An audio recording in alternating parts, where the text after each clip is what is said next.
right. Hello, everyone. Welcome to today's Skill Up. My name is Emily Sprenger. I am an academic learning specialist at NU, and I am absolutely thrilled to be able to partner with some fabulous people who work at NU, Dr. Chad Becker and Dr. Kelly Tribble from our IRB office.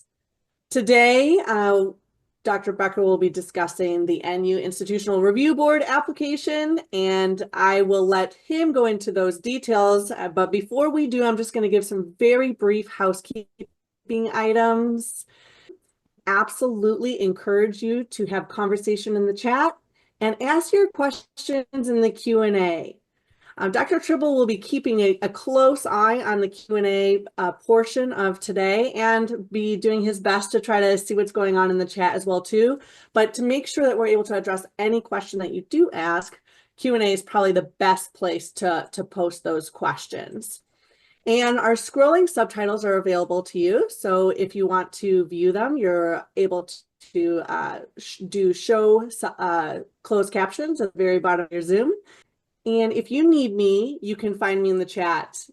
And without further ado, Dr. Becker, I know you have a lot to cover, so I will be passing this over to you to dive into today's session.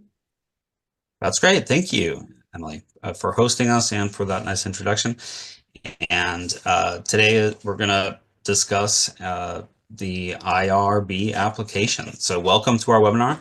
It's wonderful to have so many people registered and so many people attending.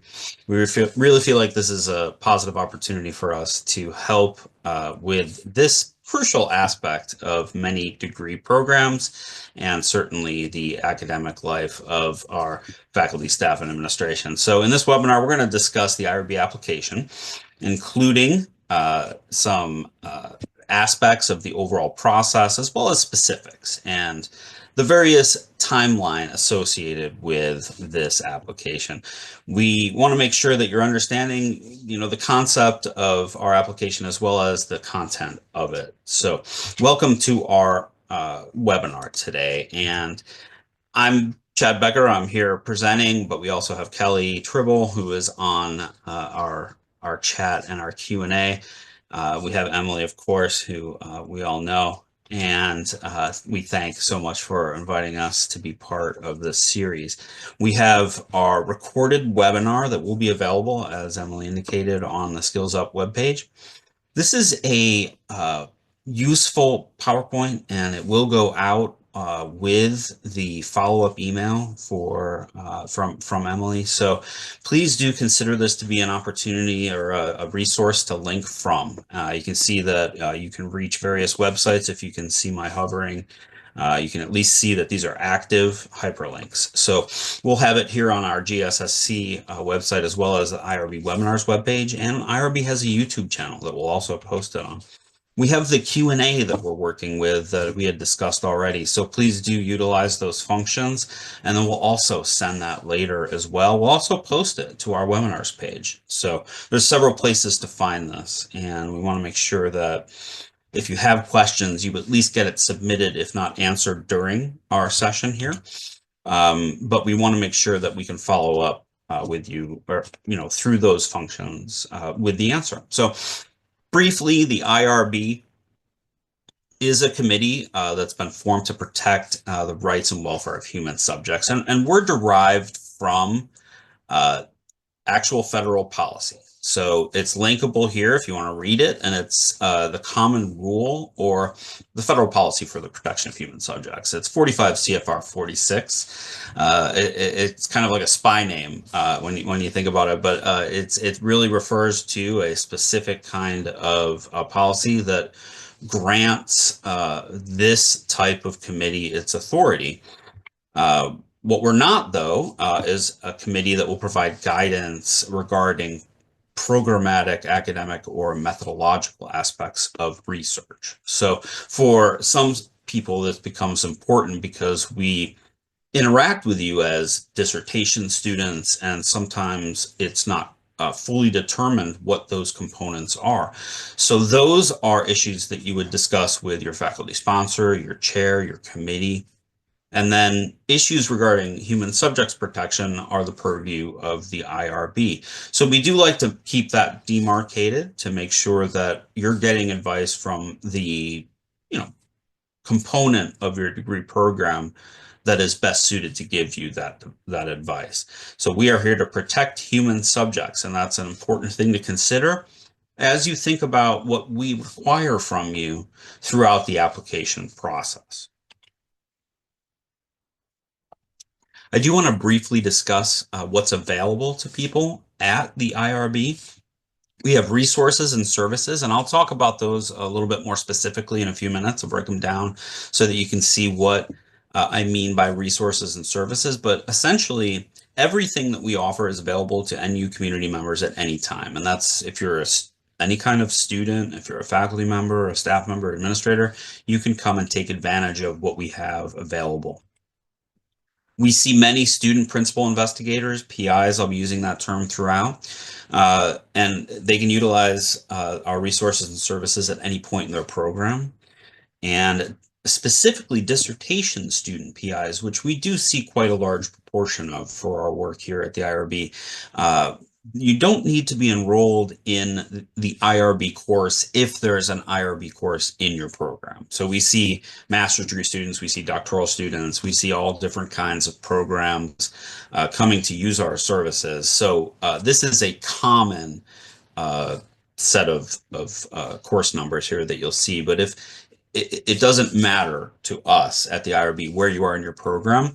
There's just certain things that we would need you to think about when you come to us. You know, what are you doing? You know, how are you doing it? Who are you doing it with? Those kinds of things. So as soon as you start to determine those elements of your research, no matter what level you are at our university, you can utilize our services. So today's webinar, that was just a brief introduction of kind of what we offer. In today's webinar, we're going to be looking at a quick tour of our resources and services, as well as our application. So we're going to look at steps. We're going to look at the process, how to start your application. We're going to look at some specifics to the Cayuse platform, which is our application platform. It's the software that we use. And then we're going to look at what you can expect after. And we'll offer a question and answer session at the end, but our hope is that we're able to answer your questions throughout. So please, again, do utilize that chat and Q&A function. So briefly, you can explore this. Again, these are all hyperlinked. So each of these are hyperlinked.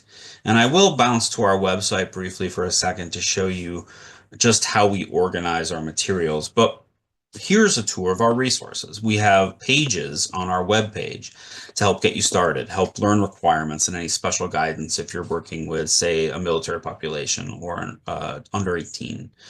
We have our prepared documents tab. And for those of you who may have gone through some of our services and resources already, you'll know that that's a very important one. Offers templates and guidance for different components of your IRB application. So templates for consent forms, for recruitment materials, for site permissions.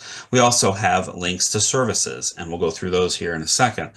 Help materials, videos that show you how to do application components, how to think about how to recruit people and consent them. We have our YouTube channel, and we have a newsletter series that comes out bi-monthly that's also useful. I'm going through these kind of quickly because we get into these details in more depth when we hold our services. So any of these sessions that you can find useful, we would appreciate you coming to.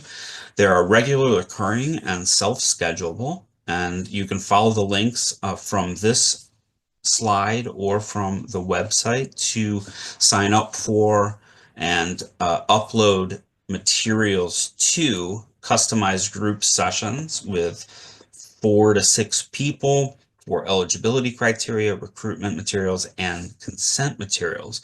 You can have them reviewed ahead of time and then discussed in the session, as well as written feedback provided. So these are very useful services, and we encourage you to sign up for those. We have a session to go through the application in more detail than what we're giving here today. So please, if you have questions about the specifics that I might not cover, ask your questions now because we'll certainly direct you to the right resources, but know that there is a more detailed presentation about the application that you can sign up for on our website. We also have office hours that function in a very typical way. It's one-on-one. So please do consider that if you have questions that go beyond our services and resources. And then here we are in one of our webinars. So we regularly occur, and every couple of months you'll see that we're reaching out in this way, and we hope that this helps people uh, at least get directed toward our materials, if not answer the specific questions that they have about our topics. So when you think about getting started with the IRB, there are sorry about that. There are a few components that we have highlighted. We need city training. Okay. If you don't know what that is, we have a link on our website for it. You may have already completed it in your coursework. We want you to review our institutional policies and consider the feasibility of your study. We want you to develop your supplemental materials, and if you need to, register for our group sessions. It's not a requirement, but very useful for people that need assistance in presenting their materials correctly. And then we want you to actually, apply to us. So we'll talk about that later, how you can utilize our resources to understand our application system. And then we have quick start guides. So I want to talk to you a little bit about those later. All right. So the steps required prior to application are to prepare your supplemental documents and materials. So this is true for all principal investigators, and that's what we call our PIs, principal investigators. So if you are a student, you are a principal investigator. If you're a faculty member, a staff member, you are a principal investigator. And all principal investigators need to provide for human subjects research these typical materials. Some people may be working with archival data, and they don't necessarily need to provide the same types of materials, but the vast majority of research that we see does involve human subjects, and the common materials for human subjects research applications to us are recruitment materials, consent materials, permission letters, and data collection instruments. We have these group services that will help you construct many of these materials. And the second component is if you're a student. So if you are a faculty member or a staff member or administrator, those upper set of bullet points apply to you. And if you're a student, these lower set also apply to you. For dissertation students, you would need a committee-approved doctoral or dissertation proposal. If you're a non-dissertation student, you would need an agreement with a NU affiliated faculty sponsor that agrees, that your study is ready for application. So we'll talk a little bit about the process at the end of that, how they approve that sort of thing. But we have seen these scenarios where people of all different types are submitting applications to us, and we can accommodate any of those classes of members here at the community. So these are components that are important for everybody, and then a set that's important for students. When it's time to start your application, we want to make sure that you're getting the right information. So I've linked it here. This is more of a kind of a resource slide where you can link to the submitting IRB page. You can link to our quick start guides, and you can link to our video help materials. Now I'm going to show you what those look like on our website so that I can remain in this PowerPoint presentation rather than jumping around. We have on our Submit to IRB webpage application instructions and quick start guides. You'll see that we have a differentiation here, and I'm starting to think that legacy is not the right adjective for describing the differences in kind of student groups that we have. Certainly we have people who have come from NCU, who have transitioned to NU, and who are still in their programs. We have people also have started as well that might have NCU affiliations. So if you have an NCU email address, essentially is what this boils down to, then you are a legacy NCU start guide user. If you have an NU email address, then you would be a NU Quick Start Guide user. Really, the only difference is how you log into Cayuse. Once you're logged into that system, the instructions are exactly the same for applying to us. So make sure you're exploring that, understanding, which one you are. If you have questions about that, you can always email the IRB at irb@nu.edu, and we'll inform you as the direction to take. But we try to present that here so that it's somewhat easy to understand, and you have options for how to get into the application. So our webpage for submitting to the IRB is linked here, and also pointed out where you can reach our quick start guides. Once you've jumped into the application, we do have a set of materials that will help you complete your application. And this is our IRB Help Materials tab on our website, which includes several help videos that we try to keep them between 2 to 5 minutes long. You can see we have a couple of 1-minute ones for how to log in, how to begin, how to complete, how to add certain things to your application. The typical questions that we get from people who are applying to the IRB. Let me stop and ask if Kelly has any questions that might pertain to the larger group that you've received so far. Not really. We've only had a couple. One had to do with if you're going to be using any sorts of data sets, will you need to get permission before applying to the IRB? And of course, you likely will, unless this is a publicly available data set that anyone has access to. But if it's not in that case, then you'll need to get permission prior to submitting to the IRB. And then the only other one was about field testing instruments. And if the IRB approval is needed when you're not actually at the point carrying out your research yet, you just want to field test your instruments. And my understanding is no. Is that correct, Chad?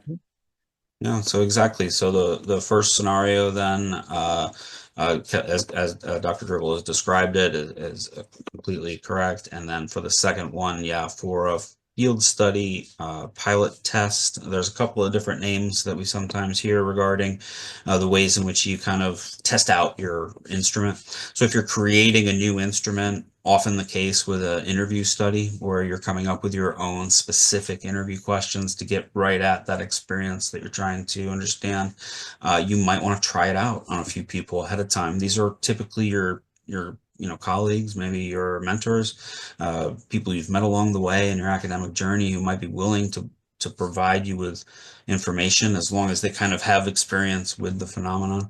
And we do not require permission from us to do that, because you're not including that in your published document, right? That is just a way for you to efficientize your instrument, make it better. And since that's what you'll be using when you research for publication in a presumably in either a dissertation or a publication, then that's what we would need to see and approve. So the short answer is yes, we do not need to see your pilot study.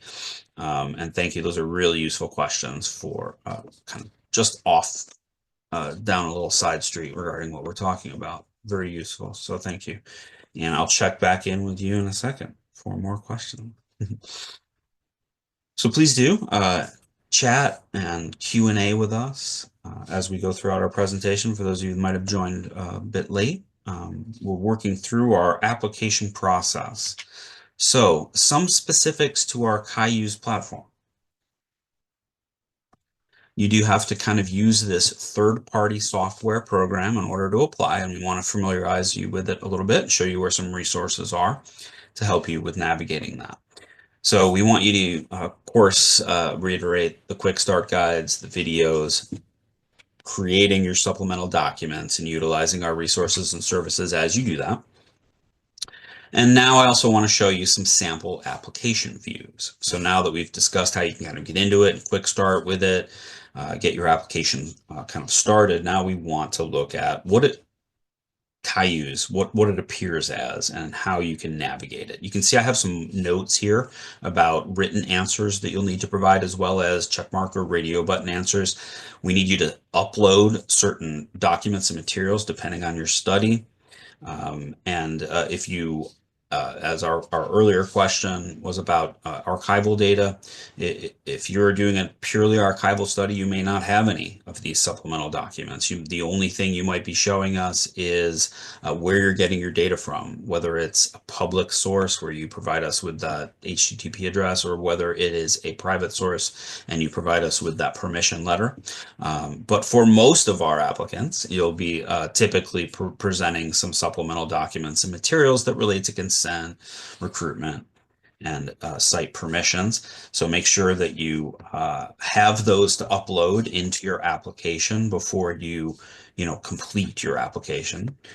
You can certainly start your application at any time and continue to upload those throughout your period, but these are requirements of our application. And then once they're complete, the pages throughout the application, you'll be provided with the opportunity to submit. So let me show you what I mean by some of this by showing you some example views of our application system.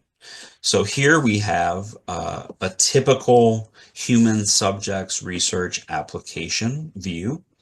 You can see the sections: general, objectives, design, what's your recruitment, what are other elements that relate to kind of the work that we do, which is protecting human subjects. We want to know if you're incentivizing, consenting, what are the risks, how are you handling privacy and confidentiality issues, and then tell us a little bit about yourself. Right, so you can see that we have quite a few sections in the application. It does depend on what type of study you're doing. So if you're doing an archival study, you won't see some of these sections. You will choose on the first page or two options that will reduce the application and only ask for the information that's required for us to determine our our conclusions about your study, and then give you a determination letter. But what I'm showing you is an example of a typical human subjects research that involves people that you will need to then provide information about each of these components. Now you'll see on the page that's highlighted, which is general info, we have a couple of options that have been clicked on. So we have a check mark next to them. You'll see on the next page, the empty box for a few options. You can see that we have links on our website directing you to many of the materials that I've already described here. So as you look at our webpage here, you can see that we are trying to push you to our website if you need more information. If you don't, you'll continue to fill out the application. Here's an example view of the adult recruitment page in a typical human subjects research application. And you'll see that we ask you to check boxes regarding how you're going to recruit people. And then we're going to ask you to upload any documents that might be related to that. So back again to the instructions about how we have radio boxes or checkmark boxes, and then uploads. You can see that this is a typical page where you might indicate a few of these different recruitment techniques. Maybe you're just using one. Anything that you provide to us, we will review regarding human subjects protection. So make sure that this represents what it is that you're doing with your participants, how you're reaching out to your potential participants. And then we'll be able to determine if we have enough information or if we need more or not. Next slide indicates a view that you might see on a informed consent page within the application, where you can find links to resources, and then where you'll be prompted to answer in narrative text. So it's not just radio buttons and uploads, it's also descriptions of different components that you're attending to in your study. And that'll allow us to fully understand what it is that you're doing, provide you any feedback that we need to, or approve as needed if you have it all in order. So those are some of the views of our application. You can see that it's a little sophisticated in how it functions. I've shown you a few different views, and it does depend on what you're doing as to how many pages you need to complete for your application. But this is true for all applications, that you will receive a check mark next to the page name once you have completed all of the required answers on the page. And once you have all of your check marks completed, you will be prompted to submit your study. Now, once we get to that point, we have certain things that we want to make sure that are clear to you. So let me stop for a second and ask if are there any questions up to this point, Kelly, that folks are asking that might be relevant? There are a lot coming into the chat and some coming into the Q&A. I'm doing my best to keep up with them. Okay. So let's pause for a second. We're doing okay with our time, so we can stop here for a second and attend to say a few of the more common questions. One of them came in. They referenced a specific course, ITL 600. I'm not familiar with that. And it said their professor said this is Dr. Tribble. Yeah. I was actually able to do a little bit of research. I hate to interrupt you there, please. But it's not the IRB packet. From what I read, it's an initial requirement packet. So I do believe there's a little bit of a misunderstanding of whether it's the IRB application process or an actual assignment within a course. So I will take that question offline. I'll turn it back to Dr. Tribble. Thank you so much. Appreciate it. Someone says, if someone is in the IRB class, do they have to wait for a certain week to do the application, or can it be completed if the proposal was approved? Yeah, that's a good question. So we ourselves are not involved in the way in which IRB gets inserted into courses. We are kind of a separate entity, and our kind of stance is you can come to us and apply as soon as you have the necessary components, which are, as a dissertation student or a doctoral student, having your approved DP and having, completed your supplemental documents. So if there is a course that says, achieve this, say in week 5 or week 6, and you have what you need to complete that, we would suggest, submitting as soon as you have the necessary requirements, irregardless of what might be required in a class. We don't want to hold you back by any means.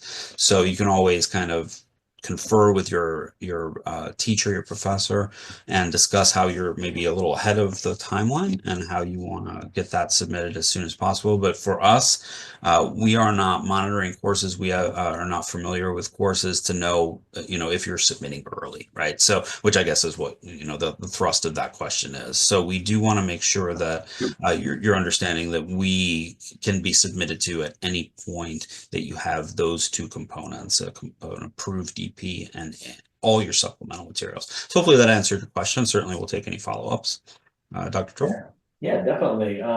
Somebody asked, what if my subjects are in another part of the globe? So I'm assuming they're talking about international research. International research. On our website and our special guidance web page, we do have guidance regarding international research. There is international research conventions that govern the way in which research can be done in different parts of the world. So you want to make sure to follow our resources, utilize that government document that we have on our website linked to, where you can learn what the regulations are for that particular part of the globe. It's different if you're researching on the ground in that part of the globe rather than reaching them through, say, social media or the internet. So if you're not actually going to the global location, then it's different than if you are. And just make sure to research that. You might be able to research people using online recruitment techniques and not actually have to set boots on the ground, in which case your permissions would be much more streamlined. So think about that and utilize our resources on our website to learn more, and certainly come to our office hours if you need to. And I have one more, I think, if you have time. This is a person who works with the U.S. Army, IRB, and they're trying to figure out if they need U.S. Army IRB approval before National University IRB approval. Sure, yeah, we have accommodations that allow either. So if the site IRB, which is typically how we refer to other IRBs, in this place would be the military IRB, if they approve, if they're willing to look at it first, then we typically take their word for it. So we have more technical language than that when you apply to us, but we will accept other IRBs that have a certain level of government, kind of approval. And of course, the military branches have that. So if they are willing to, then we will look at their conclusions and quickly approve, typically. If they want you to receive university approval first, then we can do that and offer a conditional approval, which you would then take to the military IRB in order to gain approval from them. So we can handle it either way. Hopefully that answers your question. Great. There's a smattering of others, but I think I'll just continue to address them if you want to keep on with your. Great. So we're going to talk about the process once you've applied. This is what everybody kind of has questions about typically, is what happens after approval. So once you get through the approval, the submission process, and you've gotten your check marks and you've submitted, you can see here that we need to make sure that you've uploaded all your supporting documents and you certify your submission. So make sure that you're following our help materials to understand what we mean by submit and certify. It is a two-step process, and sometimes folks get tripped up by that. We ask you to submit, and then as a co-PI typically, but also if you're by yourself, so this would be true for staff or faculty who are in the room, you would need to submit and certify. But generally it's students who submit, and then both PIs need to certify. So you need to certify and your chair or faculty sponsor needs to certify. And that's how the submission system works. So we need to make sure that students realize they're submitting, and then they're following the directions that come right after that to certify your submission. Once that happens, and that's pretty instantaneous. So as soon as you submit and certify, it will go for students to your chair. If you are not a student, we will jump to the next step, IRB pre-review. For those students who have a faculty sponsor or a chair, they will need to review and certify your submission. So they have to go through the same process of certifying that you do. Once that happens, and this can kind of take a few rounds, if you have a faculty member who is noticing issues and indicating revisions are required, then you will take care of those in that part of the process. Once the submission and certification process by PI or PI and chair happens, then it goes to the IRB pre-review. This is an IRB administrator who looks to make sure that it is complete. Okay, so we don't want to push things through that we know we're going to send back if it's obvious that it's missing certain components. So we have an administrator who looks at this, makes a pre-review. If there are changes needed, it will be returned to you, and you'll have to go through the process again. If it is complete, then it will move to a full IRB review. And that is the review that takes a little bit of time. An analyst will take care of it, and you'll get a full review of your application at the end of it, or it'll be approved in best case scenario. This may go back and forth between you and the IRB reviewer a few times if needed. If everything is in order, then it would move to the IRB post-review stage. So we have IRB pre-review, review, and post-review. And I want to talk to you a little bit about the timeline and how long these might take. So here's the content. This is what happens at each of the stages. It's clear here, I think, from my discussion and our arrows that you can be in these stages for a few rounds if required.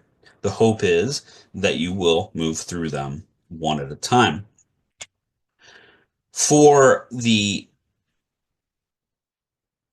chair or faculty sponsor and the PI, we may go back and forth. We may go back and forth at pre-review with the PI. We may go back and forth with the PI at the formal review stage. And then hopefully we get to the determination stage and we have a positive result. And that is then sent, as you can see here, through email. So let me show you what that email will look like. You'll get an approval email to your student email account.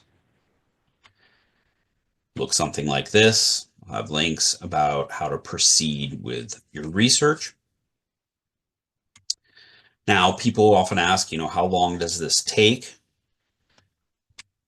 The chair or faculty sponsor is typically given 2 days to certify after your submission. We usually take 1 or 2 days to pre-review. That's where we determine if it's complete or not. And if it's not, we'll send it back to you. If it is determined to be complete, now it's time for the formal review to really get down into the nuts and bolts of your application. And that can take 7 to 10 business days. We generally finish them sooner than that, but that is our window. And then determination and notification usually same day from that formal review. So you can see that the total time for a submission could be 10 to 15 days. As we work through, and you may get a pre-review that goes back to you, it may add a few days. So just kind of keep this general timeline in mind as you work through our process. And we do regularly come in under the 10 to 15 days, business days.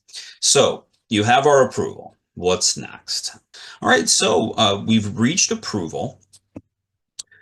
Which is a huge step. I have been a chair for many years, and I have chaired several dissertations, and this was a huge moment for me and my students when they received IRB approval. We would celebrate it because it really is, in some ways, you've reached the top of the hill, and you're heading down, right, toward your program completion or toward your research completion, because you can now start, the thing that you thought you were going to be doing rather than applying to us and giving us all this information, all these documents. Now you're going to be reaching out to people and doing research. So this is a huge moment, and you have your initial submission. It's been approved. You may need to modify your study. So as you go through your data collection, recruitment, you may find that you're not reaching the people that you need. Maybe you need to modify for recruitment. Maybe your questions aren't the right questions and you've decided to change them a little bit. You might need to modify your data collection instrument. So we have a modification function within Cayuse that you can utilize to inform us of changes to your research design, your recruitment, your consenting, your eligibility, anything like that. Not everybody does that. We do see some modifications, like I say, when we run into issues, sometimes people will modify their studies to increase their reach. The other thing that we sometimes see is incidents. So if there is any incident, you might need to report that to us through our Cayuse system. Again, only if needed, and we rarely see incidents. But everyone needs to do a closure. So as you can see here, after approval, you're going to get that approval letter from us. And then at the very least, you're going to need to close your study with us once you have completed your data collection and your analysis. So we'll talk about that here in a second. I have a few screen grabs from our website again to show you just where you can find this information. Again, these are our tabs here. We've gone through some of them already, and here we are at IRB, after IRB approval. So we have links to modify and close your study. Again, modify as needed. Closing is pretty specific. After you've recruited all participants and you're sure that you are done with data collection, right? So you've collected, de-identified all data, securely stored it. And for our dissertation students in the room, you have completed either your chapter 3 or chapter 4, section 3, depending on your program, and you have committee approval for those components. Only then can you then move forward with closing your study. For a certain group of our students, and you'll see this in your course room, so keep an eye out for that. You may need a data collection verification form. And this is really just to make certain that you have enough data before you close your study, because once you close your study, it's sort of final, right? We can't reopen your your study. So leave it open. It's fine. It can be open. If you need more data after you've collected your first round of data, you've analyzed it, you've gone to, your colleague, whoever you're researching with, maybe it's your chair, your faculty sponsor, and they say, no, we don't have enough. It's open. You can still collect more data. If you close it, then you can't. Okay, so there needs to be a certainty about your data saturation, you've reached your G-power number. That form for dissertation students, and I know we have a lot of them in the room tonight, is in the dissertation center that applies to your type of program. So it might be the dissertation center or the applied doctoral center. If you have questions about that, you can ask your faculty member or your academic advisor.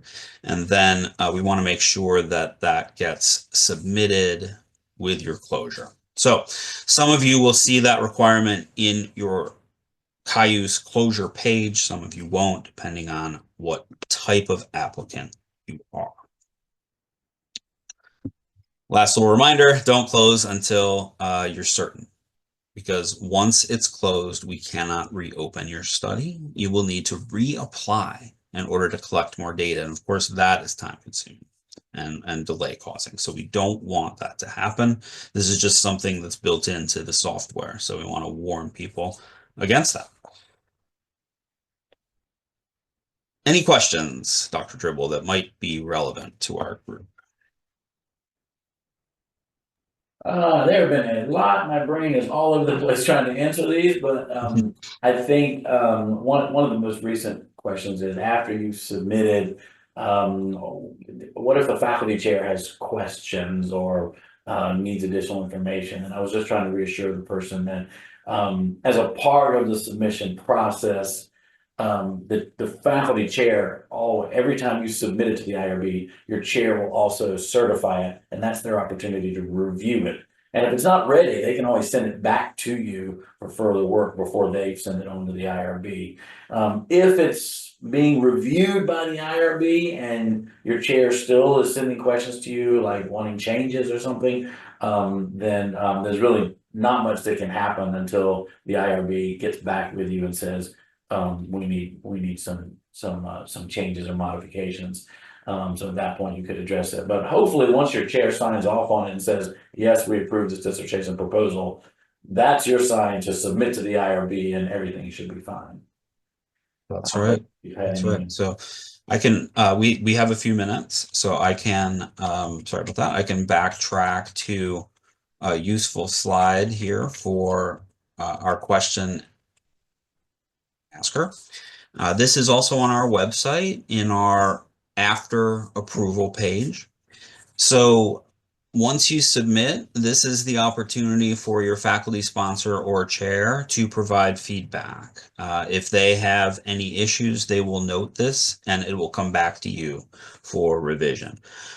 Presumably, and hopefully, once your chair or faculty sponsor, if you're a student, does certify, there's no longer a need for them to really keep scrutinizing your application. We have seen that in the full review, major revisions required, and the PI has to go back and kind of re-answer questions, re-upload some documents.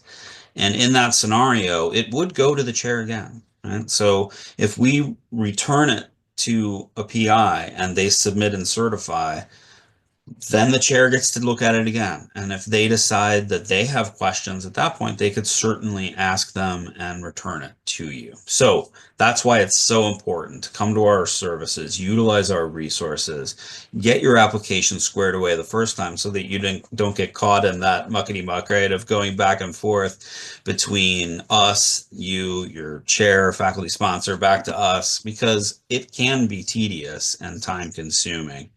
And we have seen people who get kind of caught in that. And that's because of typically a not very refined submission for their initial submission. All right. I will, we may have mentioned this at the beginning, I can't remember, but just in case there's someone that's worried they put a question out there and it hasn't been answered, I've either missed it in the chat or somewhere. We are going to try to go through the chat and the questions, and any unanswered questions, we're gonna try to answer in the chat before we send it back out to you. Is that right, Chad? Is that what we? That's right. So we'll grab that chat tonight before we log off, and by tomorrow I will have answered the questions and sent it to Emily. Hopefully.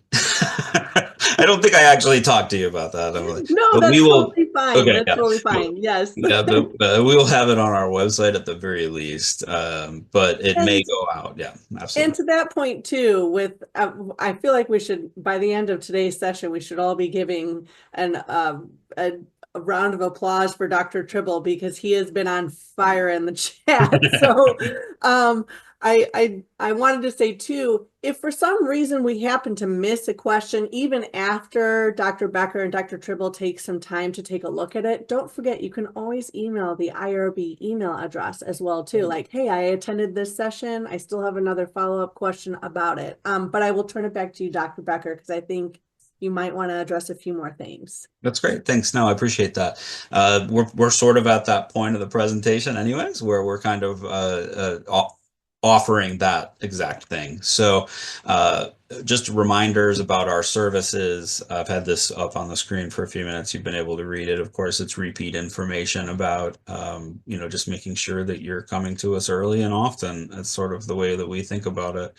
And you can always type in the chat here up until we leave. Here's our email address. It's hyperlinked. If you want to just wait until you get this as an attachment, you can link from there. You can always just type it in. I think we come up once you put IRB in, if you're in our host. And then we have those services, and we want you to come and attend our group sessions. They're really useful. And especially for people who are just starting out and people who have documents that they want to submit. So you don't have to submit any documents to go to those sessions. I'm sorry if I didn't make that clear earlier. You certainly can, but you're not required to. You can come, you can absorb it, and then come back a second time, submit, however you want to work through our services. You can utilize office hours several times, as many as you need, as long as you're kind of taking a week between them.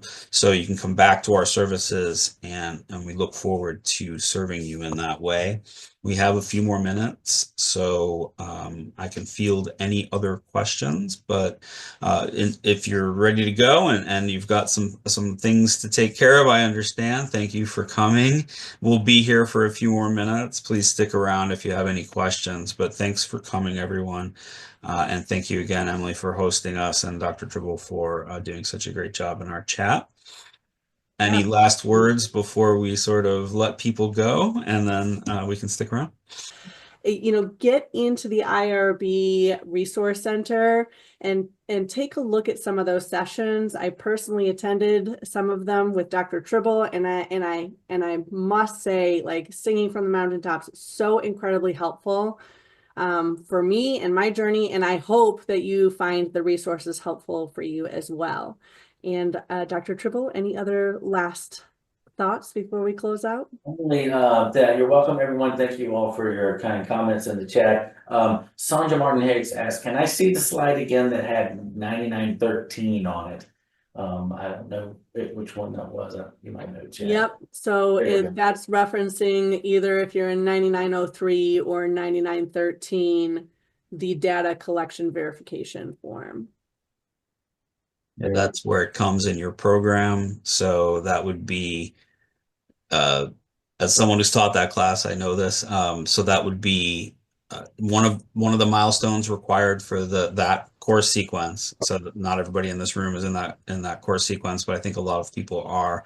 That would be IRB application and data collection, right? And so in order to pass that course, you have to have completed your data collection, and the people who run those courses have required a data verification form to be part of that milestone. So in your coursework, you will have to submit that form to your professor, and then they will have to approve that. They're usually your chair at this point, obviously, but or faculty sponsor, and they'll have to approve that before you kind of graduate it or pass that course into the 9904/9914 course. So again, questions about that, talk to your advisor, talk to your chair, because at that point you are working with a chair. But that's the quote unquote IRB course, and it also includes data collection. So that's why we have that data verification form. Hopefully that answers your question. Awesome. All right. Well, thanks everyone. We're gonna Kelly, if you can grab everything for me out of the chat and the Q&A, that would be wonderful. And thank you so much for coming. We love holding these events. We feel like we reach a lot of people, and that helps you. It helps the university, and we just live for it. So welcome to the IRB if you're just getting introduced to us, and if you have already taken advantage of some of our resources, hopefully you learned about a few more today that you can take advantage of. We'll wish you the best in your programs, with your research, no matter who you are, and please think about coming to future IRB webinars. Thanks everybody, and take care. Thank you so much, Dr. Becker. And until I see you all in the next Skill Up, keep an eye open for a session that's at the end of January, totally separate topic, but I will post those in your learning management system. And until the next time, I hope you all have a great rest of your day. Take care. Thanks, everyone.